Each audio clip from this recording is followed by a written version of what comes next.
Ir tada mano motina sako, o tu esi kviečiamas į vidaus reikalų ministeriją. Aš pagalvoju, dabar į vidaus reikalų ministeriją, tai yra faktiškai policija, aš iš ten galiu net ir neišeiti. Turbūt jau mane dabar po tos spaudos konferencijos areštuos. Žinoma, gali kilti klausimas, kodėl saugumas neišvaikė tos spaudos konferencijos, kodėl jis ją leido, privačiam bute susirinko vakarų žurnalistai ir taip toliau. Tai buvo labai specifiškas momentas sąjungos gyvenime.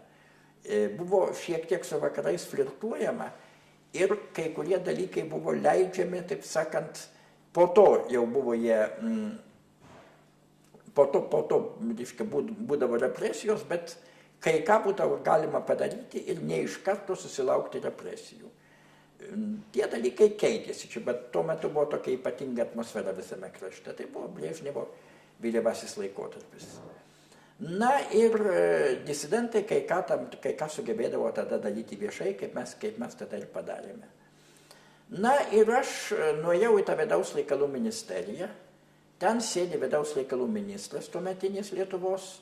Ir kažkokia dar porą man nepažįstamų žmonių, vienas iš jų aiškiai iš saugumo. Ir sako, čia jūs turite kvietimą į vakarus iš Česlovo Milošo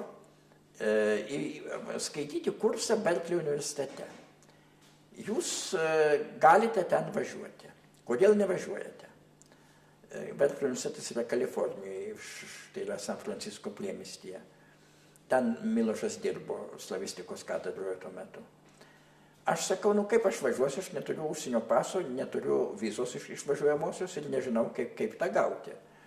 Ir pasakė, bus jums ir pasas, ir viza, tik tai, kad jūsų čia neliktų.